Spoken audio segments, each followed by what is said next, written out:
ఓం నమో నారాయణాయ. అందరికీ ఆ లక్ష్మీనారాయణుల ఆశీస్సులు ఉండాలని మనసారా కోరుకుంటూ ఈరోజు కథలోకి వెళ్దాం. శనివారం శని మహాదేవునికి ఎంతో ప్రీతికరమైన రోజు. శనివారం ఆ శని మహాదేవుని పూజిస్తే అన్ని కష్టాలు తొలగిపోతాయని ప్రతీతి. ఒక ఊర్లో భీమయ్య అనే ఒక రైతు ఉండేవాడు. అతడు ఎంతో భక్తి శ్రద్ధలతో శనివారం నాడు శని భగవాన్ని ఉపవాసం చేసి పూజిస్తూ ఉండేవాడు. తామరాకుపై దీపాన్ని వెలిగించి నల్ల నువ్వులను నైవేద్యంగా పెట్టి శని భగవాన్ని పూజిస్తూ ఉండేవాడు.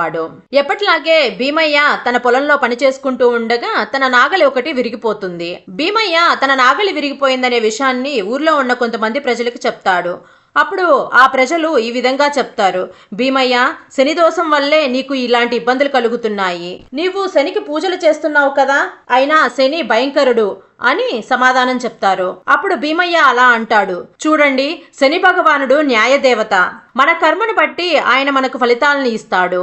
ఆయన్ను భక్తితో ఎవరైతే పూజిస్తారో వారికి స్వామివారు ఎప్పుడూ కూడా ఏదో ఒక విధంగా అనుగ్రహ వర్షాన్ని కురిపిస్తారు. కాబట్టి శని భగవానుడి యొక్క శాపాలను దోషాలను తొలగించుకోవాలంటే ముందు మనం న్యాయంగా బ్రతకాలి, ధర్మంగా జీవించాలి. కాబట్టి నాకు తెలిసినంత వరకు నేను ఎవరికి ఎలాంటి ఇబ్బందులు గురి చేయలేదు, అలాగే ఎవరిని కూడా నేను బాధ పెట్టలేదు. నేను ఎప్పుడూ కూడా ధర్మ మార్గంలోనే నడుచుకుంటున్నాను. కాబట్టి నేను ఆ శని భగవాన్ని చూసి భయపడవలసిన అవసరం లేదు. నేను ప్రతినిత్యము ఆయనకి పూజలు చేస్తూనే ఉంటాను. కానీ నాకు వచ్చేటువంటి ఇబ్బందులను ఆ శని భగవానుడే తీరుస్తాడని చెప్పి ఎంతో ధైర్యంగా చెప్తాడు. ఆ విధంగా భీమయ్య ఒక శనివారం రాగానే శనివారం నాడు ఉపవాసం ఉండి శని భగవాన్ని పూజిస్తాడు. ఆ రోజు శ్రావణ శనివారం. ఆ రోజు రాత్రి భీమయ్యకు ఒక స్వప్నం వస్తుంది.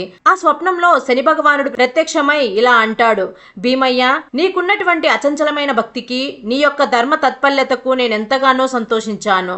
నీ పట్ల నేను ప్రసన్నుడిని అయ్యాను. నీవు దేనికి కూడా ఆరాటపడకుండా నిశ్చలంగా నన్ను ఎప్పుడూ కూడా సేవిస్తూ పూజిస్తూ ఉన్నావు. నిజంగా నీకు కోటి ఏజనాలలో ఉన్నటువంటి శని దోషం ఈ రోజుతో తొలగిపోయింది. ఇకపై నీ ఇంట్లో అన్ని సకల సంతోషాలు శుభప్రదాలు జరుగుతూ ఉంటాయి అని చెప్తాడు. అప్పటి నుండి భీమయ్య జీవితం మొత్తం పూర్తిగా మారిపోతుంది. పంటలు బాగా పండి అప్పుల బాధ తీరిపోతుంది. అతను ఏ పని చేసినా కూడా మంచి విజయాన్ని చూస్తాడు భీమయ్య. శని భగవానుణ్ణి ఎప్పుడూ దూషించకూడదు. ఈ కథ మనకు తెలిపేటువంటి విషయం ఏమిటి అంటే, శని భగవానుడు ఒక న్యాయ నిర్ణేత. భక్తితో స్వామిని ఎప్పుడూ కూడా పూజించాలి. ఎప్పుడూ కూడా శని భగవాన్ని దూషించకూడదు. శనివారాలు శని భగవానుడికి ఎంతో ఇష్టమైన ప్రీతికరమైన రోజులు. ఆ రోజున శని భగవానుణ్ణి భక్తితో పూజించి నల్ల నువ్వులను ప్రసాదంగా పెడితే అంతా శుభమే కలుగుతుంది. ఆ పరమేశ్వరుడు సనత్ కుమారునితో ఇలా చెప్తాడు, ఎంతో విశేషమైనటువంటి శనివారం రోజున లక్ష్మీ నరసింహస్వామిని, ఆంజనేయ స్వామిని, శనీశ్వరుణ్ణి పూజించడం ఆనవాయితీ. శ్రావణ మాసం శనివారం శ్రీ మహావిష్ణువుకు శనీశ్వరుడికి ప్రీతికరమైన రోజు. కాబట్టి ఈ రోజైన శ్రావణ శనివారం రోజున శ్రావణ శనివార పూజకు ఎంతో ప్రాముఖ్యత సంతరించుకుంది. శ్రావణ శనివార పూజను తప్పకుండా అందరూ ఆచరించాలి. ఈ రోజు చేసేటువంటి పూజ వలన నరసింహస్వామి, శనీశ్వరుడు, అలాగే హనుమంతుడి అనుగ్రహం పుష్కలంగా లభిస్తుంది. శని దోషాలు ఉన్నవారు ఈ రోజున పూజ చేయడం వల్ల ఆ దోషాల నుండి ఉపశమనం పొందవచ్చు. పూజ అంటే హంగులు ఆర్భాటాలు కాదు. మీరు నిత్య దీపారాధన ఎలాగా చేసుకుంటారో ఈ రోజు కూడా అలాగే దీపారాధన చేసుకొని ఆ స్వాములను భక్తితో శ్రద్ధతో మనస్ఫూర్తిగా తలుచుకోవడమే నిజమైన పూజ.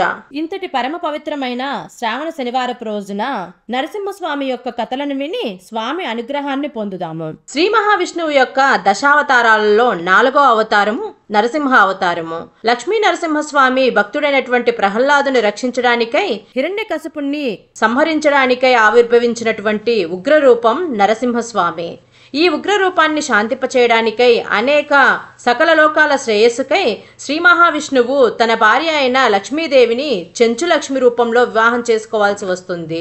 ఈ కళ్యాణం అనేక పుణ్యక్షేత్రాలలో అంటే ముఖ్యంగా మంగళగిరి, సింహాచలం, యాదాద్రి, అహోబిలం ఈ ప్రదేశాల్లో వైభవంగా జరుపుతారు. హిరణ్యకశిపుడు అనేటువంటి రాక్షసుడు తన తపస్సుతో బ్రహ్మదేవుడి నుండి చావులేనటువంటి వరాల్ని పొందుతాడు. ఆ వరం ఏంటంటే, పగలు కానీ రాత్రి కానీ ఇంట్లో కానీ బయట కానీ ఆయుధంతో కానీ ఏ ఆయుధాలతో కానీ మనిషితో కానీ జంతువుతో కానీ భూమిపై కానీ ఆకాశంలో కానీ తనకు మరలనేటువంటి వరాన్ని పొందుతాడు. ఆ వరంతో అతను లోకాలను పీడిస్తూ భగవంతుని పూజను నిషేధిస్తాడు. తన కుమారుడు మాత్రం ప్రహ్లాదుడు నిరంతరం విష్ణు భక్తుడు కావడంతో ప్రహ్లాదుని ఎన్నో విధాలుగా అతని తండ్రి హింసిస్తూ ఉంటాడు. చివరికి ప్రహ్లాదుని భక్తి పరీక్షించడానికి చూపించడానికి హిరణ్యకశిపుడు నీ విష్ణువు ఎక్కడ ఉన్నాడు అని అడిగి ఆ సమయంలో చూపించమన్నప్పుడు భగవంతుడు నరసింహస్వామి అవతారంలో స్తంభం నుండి బయటికి వచ్చి పగలు కాదు రాత్రి కాదు అంటే సంధ్యా సమయంలో, ఇంట్లో కాదు బయట కాదు అంటే ఇంటి గడప పైన, భూమి కాదు ఆకాశం కాదు అంటే తన తొడల పైన, ఆయుధంతో కాదు నిరాయుధులుగా కాదు అంటే స్వామివారి గోళ్లతో సగం మనిషి సగం సింహ రూపంలో హిరణ్యకశిపుణ్ణి సంహరిస్తాడు. ఆ భగవంతుడు హిరణ్యకశిపుణ్ణి సంహరించిన తర్వాత కూడా స్వామి యొక్క ఉగ్రరూపం ఏమాత్రం కూడా చల్లారదు. ఆయన క్రోధాగ్ని లోకాలన్నిటినీ కూడా దహిస్తున్నట్లుగా అనిపిస్తుంది. దేవతలందరూ కూడా దాంతో ఏం చేయాలో అర్థం కాక దేవతలు ఋషులు అందరూ భయపడి ఆ ఉగ్రరూపాన్ని శాంతింపచేయమంటూ శ్రీ మహావిష్ణువును ప్రార్థిస్తారు. అప్పుడు బ్రహ్మను దేవతలందరూ కూడా శ్రీ మహావిష్ణువు యొక్క ప్రియభార్య అయినటువంటి లక్ష్మీదేవిని ఆశ్రయించి ఈ లక్ష్మీదేవి మాత్రమే తన ఉగ్రరూపాన్ని తగ్గిస్తుందని చెప్పి నమ్ముతారు. ఇక దేవతల ప్రార్థన మేరకు లోక కళ్యాణం కోసమై శ్రీ మహావిష్ణువు యొక్క ఉగ్రరూపాన్ని శాంతింపచేయడానికై లక్ష్మీదేవి భూలోకంలో చెంచులక్ష్మిగా అవతరిస్తుంది. ఒక దట్టమైన అడవిలో చెంచుల మధ్య ఆమె పెరిగి పెద్దదవుతుంది. ప్రకృతికి దగ్గరగా స్వచ్ఛమైనటువంటి మనస్సుతో ఆమె పెరిగి పెద్దదవుతుంది. ఇక ఉగ్ర రూపంలో ఉన్నటువంటి నరసింహస్వామి అడవిలలో సంచరిస్తూ క్రోధాన్ని తగ్గించుకోవడానికి ప్రయత్నిస్తూ ఉంటాడు. అదే సమయంలో చెంచులక్ష్మిని చూసి ఆమె సౌందర్యానికి, అమాయకత్వానికి, ప్రేమకు ఆకర్షితుడవుతాడు ఆ స్వామి. ఇక చెంచులక్ష్మి తన భర్తగా లక్ష్మీ నరసింహస్వామినే వరించాలని చెప్పేసి ముందుగానే నిర్ణయించుకుంటుంది. నరసింహస్వామి చెంచులక్ష్మిని వివాహం చేసుకోవాలని కోరినప్పుడు దానికి చెంచులు అసలు అంగీకరించరు. వారి సాంప్రదాయం ప్రకారం అల్లుడు బడవంతుడై ఉండాలని, తమ జాతి పౌరుషాన్ని నిరూపించుకోవాలని వారు నరసింహస్వామికి కొన్ని పరీక్షలు పెడతారు. పులి, సింహం వంటి క్రూర మృగాలను జయించడం, పెద్ద పెద్ద వృక్షాలను పెకిలించడం వంటివి ఆ పరీక్షల్లో ఉంటాయి. ఇక నరసింహస్వామి తమ మహిమతో వాటిని సులువుగా అధిగమిస్తాడు. అయితే కొన్ని పురాణాల్లో చెంచులక్ష్మి యొక్క ప్రేమ, భక్తి కారణంగానే నరసింహమూర్తి యొక్క ఉగ్రత్వం సాధించిందని చెప్తారు. ఆ పరీక్షలన్నీ కూడా నరసింహస్వామి జయించిన తర్వాత చివరికి చెంచులు తమ వివాహానికి అంగీకరిస్తారు. నరసింహస్వామి అలాగే చెంచులక్ష్మిల వివాహం అత్యంత వైభవంగా జరిపిస్తారు. ఇక లక్ష్మీదేవి స్పర్శతో, ఆమె ప్రేమతో నరసింహస్వామి వారి యొక్క ఉగ్రరూపం పూర్తిగా శాంతిస్తుంది. ఆయన తిరిగి స్వామిగా మారి తన దివ్య రూపంతో శ్రీ లక్ష్మీ నరసింహస్వామిగా అవతరిస్తాడు. ఇది కేవలం ఇద్దరి వివాహం మాత్రమే కాకుండా క్రోధాన్ని సాధింపచేయటం, అలాగే అహింసను స్థాపించడం, ధర్మాన్ని పునరుద్ధరించడం వంటి అనేక ఆధ్యాత్మిక అందమైనటువంటి విషయాలు మనకు తెలియపరుస్తుంది. నరసింహస్వామి ఉగ్రత్వం లక్ష్మీదేవి ప్రేమతో సాధించినట్లుగా మానవుడి కోపాన్ని, దుష్టత్వాన్ని ప్రేమ, కరుణ మాత్రమే నిగ్రహించగలరని ఈ కథ ద్వారా మనకు తెలియజేస్తుంది. ఈ కళ్యాణం జరిగినటువంటి ప్రదేశాలు పుణ్యక్షేత్రాలుగా వెలుగొందుతున్నాయి. భక్తులు ఈ కళ్యాణాన్ని భక్తి శ్రద్ధలతో జరుపుకొని లక్ష్మీ నరసింహస్వామి యొక్క అనుగ్రహాన్ని పొందుతారు. మరి ఈ కథను ఎవరైతే భక్తి శ్రద్ధలతో విన్నారో వాళ్ళకున్నటువంటి కోటి జన్మ పాపాలు తొలగిపోయి సకల శుభాలు కలుగుతాయి. నరసింహస్వామి వారికి చెందినటువంటి పంచ నరసింహ క్షేత్రాలు ఎంతో ప్రసిద్ధమైనవి. ఇవి తెలంగాణ, ఆంధ్రప్రదేశ్లో ద్రవిడ దేశపు ప్రాంతంలో స్వయంభూ అంటే నరసింహస్వామి స్వయంగా వెలిసినటువంటి 5 పవిత్రమైన క్షేత్రాలు. వాటికి సంబంధించినటువంటి విశేషమైన కథల గురించి కూడా మనం ఈ రోజు చెప్పుకుందాం. మొదటిగా మంగళగిరి, పానకాల నరసింహస్వామి వారి దేవస్థానం. ఇది నరసింహస్వామి వారి యొక్క క్షేత్రాల్లోనే గొప్ప క్షేత్రం. మంగళగిరి అంటే లక్ష్మీదేవి అక్కడ తపస్సు చేసిన తర్వాత ఆ కొండకు మంగళగిరి అని పేరు పెట్టారు. ఈ పానకాల లక్ష్మీ నరసింహస్వామిని సుదర్శన లక్ష్మీ నరసింహస్వామి అని కూడా పిలుస్తారు. పూర్వకాలంలో పర్వతరాజుకు రశ్వశృంగి అనే కుమారుడు ఉండేవాడు. ఆ రశ్వశృంగి అనేక పవిత్ర స్థలాలకు ప్రయాణాలు సాగిస్తూ ఉండేవాడు. అలా పవిత్ర క్షేత్రాలను సందర్శిస్తూ ఆ యొక్క రశ్వశృంగి చివరికి మంగళగిరి చేరుకుంటాడు. అక్కడ అతను బస చేసి విష్ణు ప్రసన్నం చేసుకోవడానికై తపస్సును ప్రారంభిస్తాడు. అలా తపస్సు చేస్తూ ఉండగా ఏనుగు ఆకారంలో ఉన్నటువంటి కొండగా మారిపోతాడు. అలా మారి ఆ నరసింహస్వామిని సేవిస్తూ ఉండేవాడు. ఇక ఆ రాజుకి తన కుమారుని జాడ తెలియకపోవడంతో తన రాజ్యాన్ని తీసుకువెళ్ళిపోవడానికై అక్కడికి చేరుకుంటాడు ఆ రాజు. అక్కడ ఉన్నటువంటి తన కుమారునికి బదులుగా ఏదో ఆకారంలో ఉన్నటువంటి ఒక కొండ ఆ రాజుకి కనిపిస్తుంది. పూర్వకాలంలో నమో అనే ఒక రాక్షసుడు ఉండేవాడు. అతడు ఘోరమైన తపస్సు చేసి బ్రహ్మదేవుని నుండి వరాన్ని పొందుతాడు. ఆ వరం ఏంటి అంటే పొడి లేదా తడిగా ఉన్నటువంటి దేనితో అయినా సరే తన్ని చంపకూడదని వరాన్ని పొందుతాడు. ఆ యొక్క వరగర్వంతో మనుషులను ఋషులను హింసించడం మొదలు పెడతాడు. అదేవిధంగా దేవతలను కూడా హింసించేవాడు.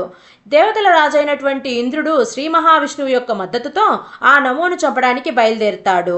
ఇంద్రుడు నమోను చంపడానికి వచ్చినప్పుడు ముందుగా నమో యొక్క సైన్యాన్ని నాశనం చేస్తాడు. అప్పుడు నమో అనేటువంటి రాక్షసుడు చాలా చిన్నగా మారి ఒక గుహలో దాక్కుంటాడు. దాంతో ఇంద్రుడికి ఏం చేయాలో అర్థం కాదు. అప్పుడు శ్రీ మహావిష్ణువు తన యొక్క ఉచ్ఛ్వాస అగ్ని ద్వారా నమో ప్రాణవాయువును మూసివేస్తాడు. పానకాల లక్ష్మీ నరసింహస్వామిని సుదర్శన నరసింహస్వామి అని పిలుస్తారు. నమో చనిపోయిన తర్వాత అతని రక్తం కొండ కింద ఉన్నటువంటి కొలను మొత్తం నింపేస్తుంది. ఆ రాక్షసుని చంపిన తర్వాత శ్రీ మహావిష్ణువు తీవ్రమైన ఉగ్రరూపాన్ని దాలుస్తాడు. ఉగ్రరూపాన్ని చూసి ఋషులు స్వామిని శాంతించమని వేడుకోగా ఆ మహావిష్ణువు శాంతిస్తాడు. నరసింహస్వామి వారికి సంబంధించినటువంటి మరొక ముఖ్యమైన దేవస్థానం సింహాచలంలో ఉన్నటువంటి వరాహ లక్ష్మీ నరసింహస్వామి దేవస్థానం. సింహాచలం అంటే సింహపర్వతం అని అర్థం. ఇక్కడ శ్రీ మహావిష్ణువు దశావతారాలలో 4వ అవతారమైనటువంటి లక్ష్మీ నరసింహస్వామి వారి యొక్క అవతారమూర్తిగా వెలిశాడు. ఇతిహాసం ప్రకారం రాక్షసరాజు హిరణ్యకశిపుడు విష్ణువుకు బద్ధ శత్రువు. తన కుమారుడైనటువంటి ప్రహ్లాదుని విష్ణువు భక్తుడు కావడం వల్ల హింసిస్తూ ఉండేవాడు. ఆఖరికి ప్రహ్లాదుని చంపడానికి కూడా ప్రయత్నిస్తాడు. కానీ ఎప్పుడూ ఆ స్వామి ప్రహ్లాదుని రక్షిస్తూ ఉండేవాడు. ఇక విసిగిపోయినటువంటి హిరణ్యకశిపుడు శ్రీ మహావిష్ణువు సర్వవ్యాప్తి అని చెబుతూ ఉంటావు కదా, ఏడి ఈ స్తంభంలో ఉన్నాడో చూపించు అంటూ స్తంభాన్ని పగలగొట్టగా శ్రీ మహావిష్ణువు నరసింహస్వామిగా స్తంభాన్ని చీల్చుకొని వచ్చి హిరణ్యకశిపుని సంహరించి ప్రహ్లాదుని సంరక్షిస్తాడు. ఇక స్థల పురాణం ప్రకారం ప్రహ్లాదుడు మొట్టమొదటిగా వరాహస్వామి వారి యొక్క విగ్రహాన్ని ఆరాధిస్తాడు.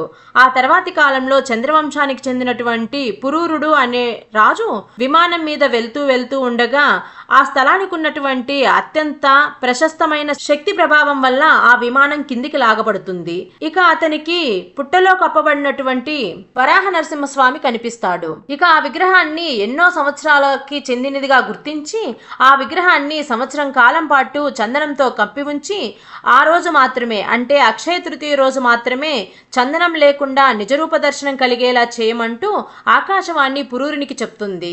ఇక ఆకాశవాణి పలికినటువంటి పలుకుల మేరకు పురూరుడు వరాహ లక్ష్మీ నరసింహస్వామి దేవాలయాన్ని నిర్మిస్తాడు.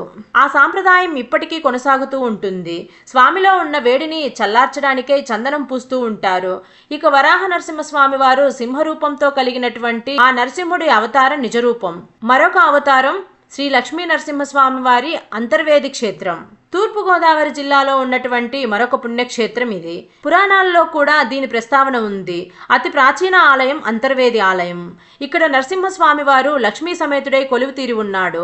ఇక్కడ స్థల పురాణం ప్రకారం సూత మహాముని అంతర్వేది గురించి శౌనకాది మహాములందరికీ కూడా చెప్పినట్లుగా తెలియజేస్తున్నారు. ఒకనాడు బ్రహ్మదేవుడు యాగం చేయాలని సంకల్పించి యాగానికి వేదికగా అంతర్వేది క్షేత్రాన్ని ఎన్నుకొని శివలింగాన్ని ప్రతిష్ఠిస్తాడు. అందుకే ఈ ప్రదేశానికి అంతర్వేది అని పేరు వచ్చిందని చెప్తారు. హిరణ్యాక్షుడి కుమారుడైనటువంటి రక్తలోచనుడు ఈ వశిష్ఠ గోదావరి ఒడ్డున అనేక సంవత్సరాల పాటు తపస్సు చేసి పరమేశ్వరుని నుండి వరాన్ని కోరుతాడు. అలా రక్తలోచనుడు శరీరం నుండి పడినటువంటి రక్త బిందువులు ఇసుక రేణువుల మీద పడితే ఆ ఇసుక రేణువుల నుండి బలవంతులైనటువంటి రక్తలోచనలు పుట్టాలని వరాన్ని పొందుతాడు. ఇక ఆ వరగర్వంతో ఆ యజ్ఞశాలనంతా పాడు చేసి బ్రాహ్మణులను గోవులను హింసిస్తూ ఉండేవాడు. ఒకనాడు విశ్వామిత్రుడికి వశిష్ఠుడికి జరిగినటువంటి సమరంలో రక్తలోచనుడు విశ్వామిత్రుడి ఆజ్ఞపై బీభత్సం సృష్టించి వశిష్ఠుడి యొక్క 4 పుత్రులను సంహరిస్తాడు. ఇక వశిష్ఠ మహర్షి శ్రీ మహావిష్ణువుని ప్రార్థించగా శ్రీ మహావిష్ణువు లక్ష్మీ సమేతుడై నరహరి అవతారంలో రక్తలోచన్ని సంహరించడానికి వస్తాడు. నరహరి అవతారంలో రక్తలోచన్ని సంహరించడానికి వస్తాడు. నరహరి ప్రయోగించినటువంటి సుదర్శన చక్రంతో రక్తలోచనుడి శరీరం నుండి రక్తం పడిన ఇసుక రేణువుల నుండి వేలాది మంది రాక్షసులు జన్మిస్తారు. ఇక నరహరి ఈ విషయాన్ని తెలుసుకొని తన మాయాశక్తిని ఉపయోగించి రక్తలోచని శరీరం నుండి రక్తమంతా కూడా 40 దారాలుగా చేస్తారు. అది రక్తకుల్యం అనే నదిలోకి ప్రవేశించినట్లుగా చేసి రక్తలోచనుడిపై సుదర్శన చక్రాన్ని ప్రయోగించి సంహరిస్తాడు. ఈ రాక్షస సంహారం తర్వాత వశిష్ఠుడి కోరికపై నరహరి అంతర్వేదిలో లక్ష్మీ నరసింహస్వామిగా అవతరిస్తాడు. ఆ రక్తపుణ్యలో శ్రీ మహావిష్ణువు తన యొక్క చక్రాయుధాన్ని శుభ్రపరచుకున్నాడని రక్తపుణ్య నదిలో పవిత్ర స్నానాలు చేస్తే సర్వపాపాలు హరిస్తాయని చెబుతున్నారు. త్రేతాయుగంలో శ్రీరాముడు సీతా సమేతుడై లక్ష్మణ హనుమంతులతో కూడి వశిష్ఠుల వారి ఆశ్రమాన్ని లక్ష్మీ నరసింహస్వామి వారిని దర్శించి అక్కడే కొన్ని రోజులు ఉండి స్వామిని సేవించినట్లుగా శిలాశాసనాల ద్వారా తెలుస్తుంది. ద్వాపర యుగంలో పాండవ మధ్యముడైనటువంటి అర్జునుడు తీర్థయాత్రలు చేస్తూ అంతర్వేదిని దర్శించినట్లుగా శ్రీనాథ కవి సార్వభౌముడు హరివిలాసంలోనూ వర్ణించారు. ప్రస్తుతం ఉన్నటువంటి ఈ ఆలయం 300 ఏళ్లకు పూర్వం నిర్మింపబడిందని తెలుస్తుంది. అలా నిర్మింపబడినటువంటి ఆ తొలి ఆలయం నిర్జీవమైపోగా మరలా ఆలయం నిర్మించారని తెలుస్తుంది. ఈ ఆలయం మొగల్తూరు రాజవంశీయుల యొక్క ఆధీనంలో ఉండేది. ఇప్పుడు ధర్మాదాయ శాఖ ఆధ్వర్యంలో నడుస్తుంది. లక్ష్మీ నరసింహ పురాణంలో పుండరీక చరిత్ర తెలియజేసేటువంటి ఈ చరిత్రను కూడా మనం తెలుసుకుందాం. భరద్వాజ మునీంద్రుడు సూతమహాముని ఇలా అడుగుతాడు, ఓ సూతమహాముని, మానవ జన్మ యొక్క పరమార్థాన్ని తెలుసుకోవాలంటే ఏం చేయాలి? సంసార బంధనాల నుండి విముక్తి కలిగించేటువంటి దివ్య సాధనం ఏమిటి అని అడుగుతాడు. దానికి సూతుడు ఇలా చెప్పడం మొదలు పెడతాడు, భరద్వాజ మునీంద్ర, కలియుగంలో మానవులు ముక్తిని పొందాలి అంటే ఏం చేయాలో వివరిస్తాను, విను. ప్రాచీన ఇతిహాసాలను కూడా మీకు చెప్తాను, శ్రద్ధగా ఆలకించండి అంటూ చెప్పడం ప్రారంభిస్తాడు. పూర్వం పుండరీకుడు అనేటువంటి పేరు గల బ్రాహ్మణుడు ఉండేవాడు. అతడు బుద్ధిమంతుడు, విద్యావంతుడు. అతనికి ఉపనయనమైన తర్వాత యథావిధిగా బ్రహ్మచర్యం పాటిస్తూ సదాచారులైనటువంటి ఉపాధ్యాయుల దగ్గర వేదశాస్త్ర పఠనం చేశాడు. ఆ పుండరీకుడు చక్కటి తెలివితేటలు కలవాడు. కొంతకాలంలోనే వేదాధ్యయనం శాస్త్రపఠనం ముగించుకొని విద్యావంతుడై ఇంటికి వచ్చాడు. ఇక తల్లిదండ్రులు విద్యావంతుడు, యుక్త వయసుడు అవడం వల్ల పుండరీకుడికి వివాహం చెయ్యాలి అని చెప్పేసి ఆ వివాహం గురించి వారు మాట్లాడుకుంటూ తమ కుమారుణ్ణి అడుగుతారు. అప్పుడు పుండరీకుడు తన సమ్మతిని తెలియచేస్తాడు. పుండరీకుడికి సుచరిత అనే యువతితో వివాహం చేస్తారు. నూతన దంపతులిద్దరూ కూడా పాండురంగ భక్తులు. పాండురంగ విఠలుని దర్శించుకోవడానికి ఒకప్పుడు ఆ ఊర్లో ఉన్న భక్తులందరూ కూడా గుంపులు గుంపులుగా చేరి భజనలు చేస్తూ పుండరీపురానికి బయలుదేరుతారు. సుచరిత అది చూసి భర్తతో, ఏమండి, మనం కూడా పుండరీపురం వెళ్దామా అని అడుగుతుంది. అప్పుడు పుండరీకుడు ఇలా సమాధానం చెప్తాడు, ఇంట్లో వృద్ధులైనటువంటి వారు మనపైనే ఆధారపడి ఉన్నారు కదా, మరి మన తల్లిదండ్రులను విడిచిపెట్టి ఎక్కడికి వెళ్తాం చెప్పు అని అంటాడు. మనకెలా వీలవుతుంది? మనకి ఇల్లే పుండరీపురం. ఆ పాండురంగ స్వామిని మనసులోనే ధ్యానించుకుంటూ ఈ ముసలివారైనా తల్లిదండ్రులకు సేవ చేసుకోవడం కన్నా మరొక ఆలోచన ఉండకూడదు అని చెప్తాడు. ఇక మనసులో గట్టిగా ఆ భక్తులతో పాటే వెళ్ళాలి అనుకున్న సుచరిత పైకి ఏమీ అనలేకపోతుంది.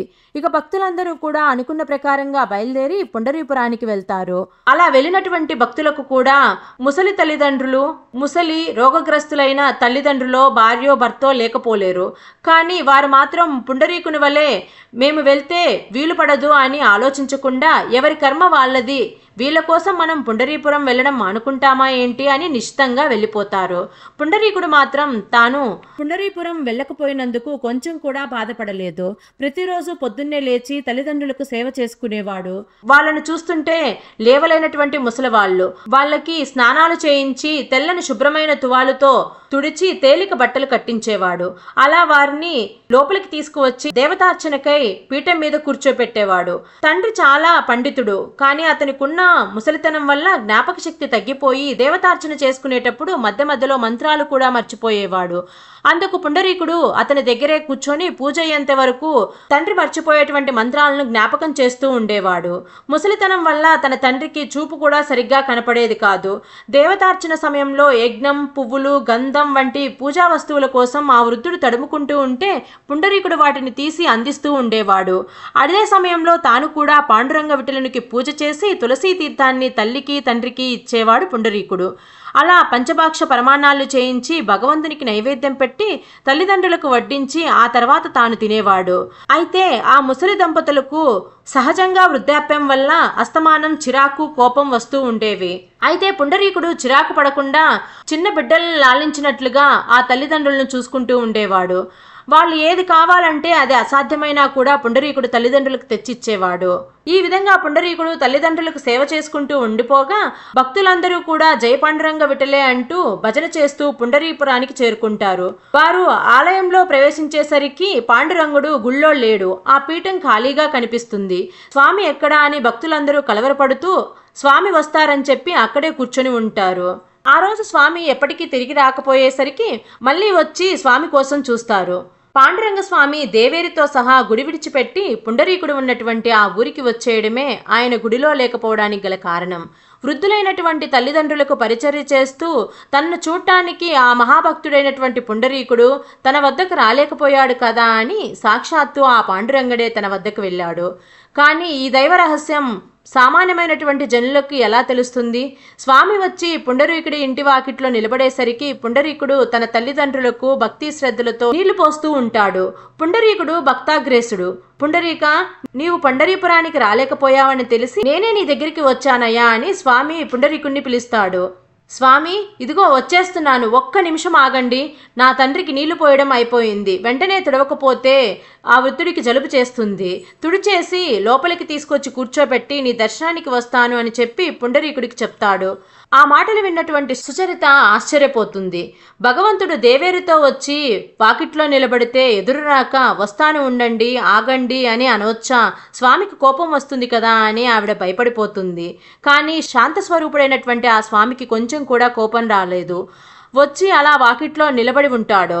మరి కొంతసేపటికి పుండరీకుడు తల్లిదండ్రులను లోపలికి తీసుకువెళ్లి ఉతికినటువంటి బట్టలు కట్టించి దేవతార్చన పీఠంపై కూర్చోపెట్టి జాలి దగ్గర పెట్టి ఇప్పుడే వస్తానని చెప్పి తల్లిదండ్రుల అనుమతి తీసుకొని పాండురంగ స్వామికి స్వాగతం పలకడానికి వెళ్తాడు. వెళ్లకుండా అంత ఆలస్యం చేయడం, పైగా పని చూసుకొని రావడం ఎంత పొరపాటు! అందులోనూ స్వామికి ఎటువంటి జవాబు చెప్పలేదే అని కోపంతో స్వామి ఏమైనా తన భర్తను ఏమైనా చేస్తాడేమో అని చెప్పేసి సుచరిత పాండురంగ స్వామి వైపు అలా చూస్తూనే ఉంటుంది. ఏ చిత్రమో కానీ పాండురంగుడు ఏమీ అనలేదు, అలాగే నిలబడి ఉంటాడు. కానీ పాండురంగుడి స్థానంలో ఎవరో ఒక ముసలాయన అచ్చు తన మామగారిలా కనిపిస్తూ నిల్చొని ఉంటాడు. అదేమిటి, ఇప్పుడేగా తన భర్త తన మామగారికి స్నానం చేయించి లోపలికి తీసుకువెళ్ళింది, మరి మా మామగారు ఇక్కడికి వచ్చి ఎప్పుడు నిలబడ్డారు అని అలా చూస్తూ నిలబడుతుంది సుచరిత. మరి స్వామి పక్కన నిలబడినటువంటి దేవేరి అమ్మవారు ఆమైనా కనిపిస్తుందేమో అని చూస్తే ఆమె స్థానంలో అత్తగారు కనిపిస్తుంది. ఇదేమిటి, ఇప్పుడే కదా మా అత్తమామలకి ఇద్దరికి కూడా స్నానం చేయించి లోపలికి తీసుకువెళ్లారు, ఇదంతా కూడా ఆశ్చర్యంగా ఉందే అని చెప్పి సుచరితకు అప్పుడు ఒక క్షణం తర్వాత అర్థమవుతుంది. తల్లిదండ్రులకు పరిచర్య చేయడమే పరమధర్మంగా భావించి తన భర్త పండరీపురం వెళ్ళలేదు. తల్లిదండ్రులకు పరిచర్య చేయడం నాకు పరిచర్య చేయడం లాంటిదే అని చెప్పి లక్ష్మీనారాయణులు తనకు అత్తామామల రూపంలో కనిపిస్తున్నారని చెప్పి సుచరితకు అర్థమవుతుంది. ఇక పుండరీకుడు అంతలో లక్ష్మీ సమేతుడైనటువంటి స్వామికి సాష్టాంగ నమస్కారం చేసి గరుడ వాహన, జగన్నాథ, పుండరీకాక్ష, పాండురంగ అని అనేక విధాలుగా స్తోత్రించసాగాడు. అప్పుడు పాండురంగుడు ఎంతో సంతోషించి శిరస్సు మీద చేతులు ఉంచి, పుండరీక, భక్తగ్రేస, వృద్ధులైనటువంటి నీ తల్లిదండ్రులకు నువ్వు భక్తి తాత్పర్యంతో చేసినటువంటి పూజ పరిచర్య నాకు బాగా నచ్చింది, నీకేం కావాలో కోరుకో, నేను తప్పకుండా ఇస్తాను అని అంటాడు. అప్పుడు పుండరీకుడు, స్వామి, నాకు, నా భార్యకు, నా తల్లిదండ్రులకు మీ దర్శనం కోసం మేము పుండరీపురం రాలేకపోయాము. మమ్మల్ని కటాక్షించడానికి మీరే ఇంత దూరం వచ్చారు కాబట్టి మీరు ఇక్కడే ఉండిపోండి, ఇదే నా కోరిక అని అంటాడు. ఆ తర్వాతి కాలంలో అది గొప్ప పుణ్యక్షేత్రంగా వెలిసింది.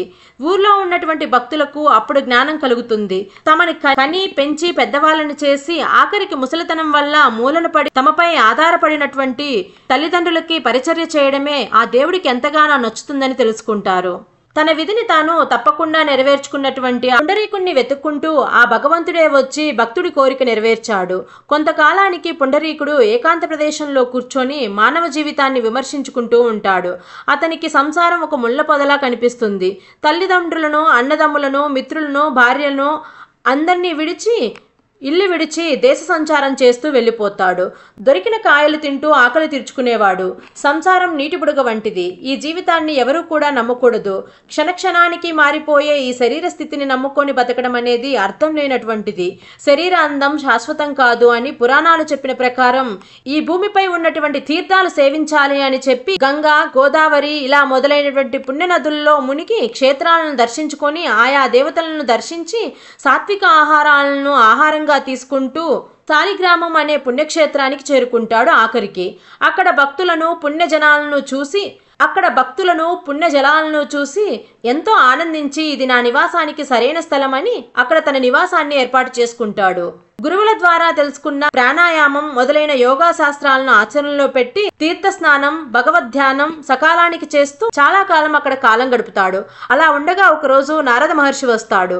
పుండరీకుడు నారద మహర్షిని చూసి ఆశ్చర్యంతో, ఆనందంతో ఆసనంపై కూర్చోపెట్టి మౌనంగా పుండరీకుడు నారదుని చూస్తూ ఉంటాడు. మహాత్మా, మీరు ఎవరు?